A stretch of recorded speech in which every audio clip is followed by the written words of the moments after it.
You wanna do some graffiti? Come on, I got you.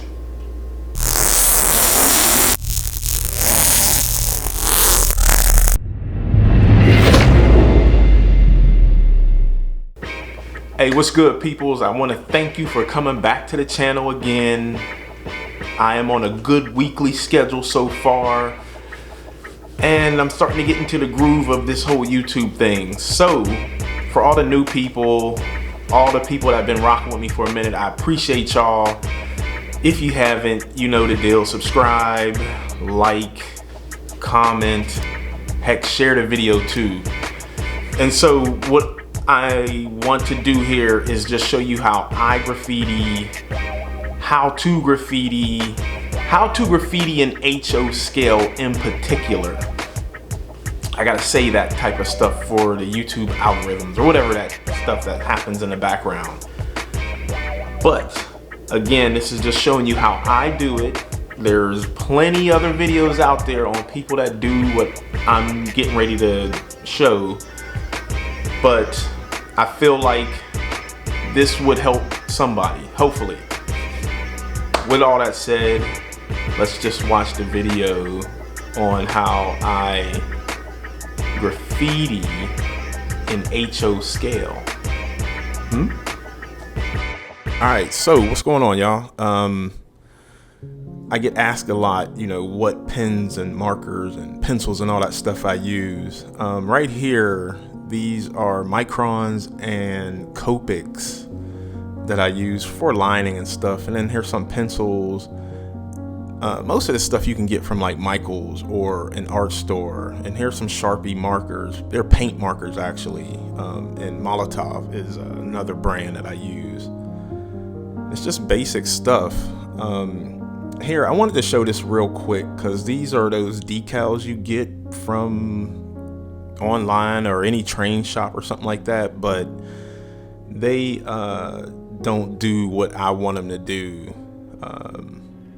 And so how I start off, I just get an HO figure, honestly, and, you know, size him up. And like I said, I'm not saying I did or didn't do graffiti back in the day, but those little decals seem to be a little small from what I've seen out in the real world. So I'll measure the little HO guy, and I may bring the height of the graffiti just a little bit, so it's like he's reaching up, or they are reaching up. Or back in the day, some friends I know used to carry ladders with them, and there would be a ladder guy. You know, he would be the one carrying a ladder. There would be paint guys. There would be crate paint guys. All type of people that had specific jobs when it came to tagging. So here I'm just using a regular pencil. I think it's just a regular mechanical pencil, but then I switched to I think this is like some random number 2 Home Depot pencil, and I just switched so we can see it just a little better on video. And so the main thing about graffitiing is just taking your time. I've taught a lot of art classes. Excuse me, I graduated from SCAD as an animator, and it's really just taking your time. I know when it comes to art and things like that, it's very, what's the word I'm looking for? Opinion based, right? You can look at art in so many different ways, and it can be intimidating to some people. It can, you know, feel like, oh, I can't draw. I'm like Ratatouille. Anyone can cook. And it's the same with art. I think anyone can draw. If that's what you want to do and you want to take your time doing it, you can do it. And here real quick, you can see me again putting an HO figure up against the wall that I did and then where the graffiti is. If that little guy was to stretch his hand up, he may not get to the top of that letter or that graffiti, but if he had a ladder, it would look more to me proportionate than those decals. The decals are very small. They look okay on trains. Maybe they're just meant for trains. I don't know, but again, they still seem really, really small. And here again, I'm just, sketching the graffiti out so I can kind of get a good judgment of where I want this to land when I really start putting markers and pen and all that stuff down on there and making it super permanent. And it's okay if you can't graffiti. Just go on Google and Google some images, and just practice. You can always practice on paper before you even get to working on something that'll be on your layout or on a diorama that you're working on. And I think it'll probably be more clear in the next piece that I do, but I am also measuring from the first letter to that last letter to try and keep it all consistent. Sometimes it just doesn't work that way, and that's fine too, but you want the letters to be consistent as far as height wise. And these are just pens. Again, we seen them at the beginning, but those were like microns that I use, and that's what I'm using here to actually put a line around, just a darker line around those letters. And the reason I do that, so if I wanted to fade this or do something else to the letters, at least that little thin black line would be there, so I could not miss the line if I paint over it accidentally, or if I somehow rub my hand against it. That line is just to reassure me that, okay, now this is going down permanent. And some of this stuff I would have sped up, but I felt like I wanted it to be quote unquote real time, so you can see how long and how deliberate these strokes that I'm doing. Like I said, I've taught a lot of art classes, and when it comes to showing people and teaching people, the thing I see is that people are always in a rush to get something done. This is very achievable, and these are just bubble letters. This is not even like some super tricked out 3D type graffiti. This is simple bubble letter graffiti, and this is where you can start. And if you want to do other type of lettering and stuff like that, just practice with that too. But the main thing is taking your time, deliberately putting each stroke, when that pen hits whatever you're doing, or spray paint can, artists will make it look easy because, at some point we as artists are a little more gifted, and it seems like it's easier for us. But again, anyone can draw, anyone can cook. And so, yeah, just take your time. Take your time. That's probably the biggest thing. Besides, what tools and markers and pencils I get asked, it's the next one is just take your time. And so here I used, I didn't mean to just jump from what I was saying to this, but I didn't want this clip to pass.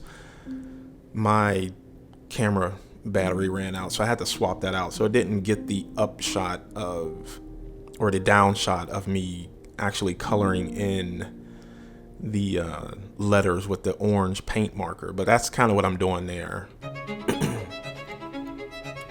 And so after all that was done, and again, it was just me coloring in, taking my time, making sure I got as close to the edge as possible. And also, I already knew I was going to come back and clean up the black, right? What I'm doing here. And this is a different type of Micron or Copic. So some of those are really hard tip pens, but this one is a brush tip, meaning it's like a paintbrush, but it's just in marker or pen form, to where I don't have to keep dipping in paint to fill it. It's, you know, it's a pen, but the bristle is more like a paintbrush. And I will say for this one, you definitely have to take your time. Inking with a paintbrush is so much more time.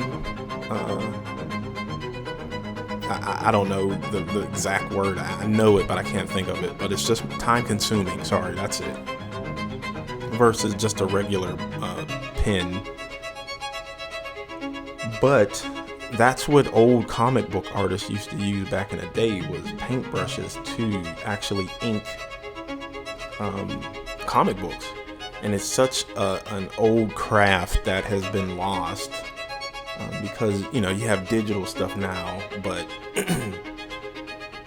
what I'm doing here is I'm using that brush pen, and again, you can see the strokes that I'm literally just, you know, pulling that line and making sure it's clean. I am taking my time. Again, I wanted to show the actual time of me, you know, pulling these lines and making sure you can see that that's what is mainly about any type of art form. You know, until you get good at it, then you can speed up the process a little bit, but you still just want to take your time.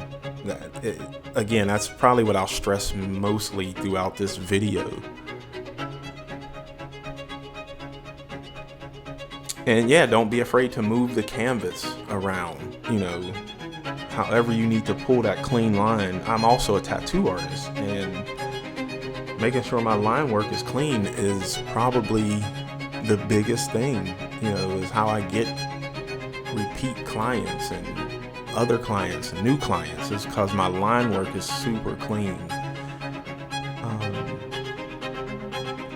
Art is just what it is. It's art, you know.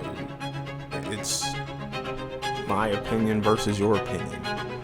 You know, oh, this looks good to me. If it looks good to you, by all means, do it. I think the thing that comes into play is when you are actually trying to do, let's say, like realistic portraits, or, you know, you want to draw someone's grandmother for a gift or something like that, and then that's when it becomes more of, oh, that doesn't look right. You know, grandma's eye is kind of sagging, or you know, the ear is a little higher than that, or the fish doesn't look quite like a fish. Now, when you're doing graffiti and abstract art and stuff like that, it's very subjective. You know, you say it's blue, I say it's blue, but your color blue is pale blue versus mine is navy blue. So there's two different types of blues already. Again, just take your time, and if you like it, I love it. But yeah, and here's the, and I'm gonna get off here and just, you know, let you guys watch this, but here's the second piece I did. So I cleaned up that first one just a little more before it jumped into this one, and I feel like this one is just a little better, so you can kind of just see exactly what's going on. We'll get through it really quick. You can see the paint markers and all that stuff happening, but again, this is just time-lapsed. But I was going just as slow as I was on this piece like I was on the other piece. So I really hope you know, this helps someone, and it encourages more than anything, right? Heck, I know when I first started doing model railroading, I was super intimidated, but I was like, it's cool, I want to do it, and I just stuck with it. And that's all you have to do, is just stick with something and practice it, and you just get better. There's a clip out there, it's like something that you don't know nothing until you do it, and then when you do it a couple of times, you know it, and the more you do it, you become better at it. So yeah, man, if you guys want to do graffiti or whatever, just practice it, you know, and at some point, if you keep doing it, you'll get better. But I do hope this stuff has helped y'all as far as just some different techniques and stuff that I do. So yeah, I'll see y'all in a minute, and we'll close this out. Peace.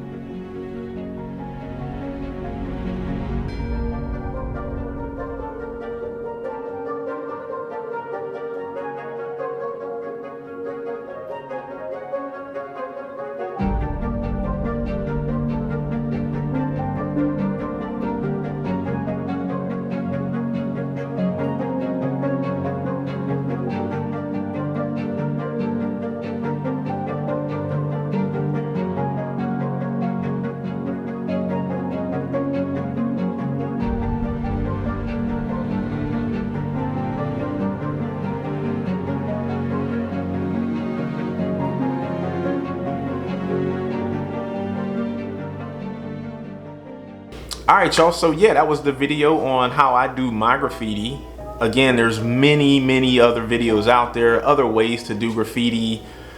I'm not gonna say that I did graffiti illegally or that I didn't do graffiti illegally. Yeah, forget all that. I appreciate y'all for checking it out. And I just want to give a big shout out to my Patreon folks, because y'all the best, man. Y'all the best. I appreciate y'all. Thank you for the support, for real. I will be doing some a little changes on some of the tiers and stuff, just so I can keep up with what's happening on that side of the internet. But yeah, I think that's it, y'all. Check out the next video.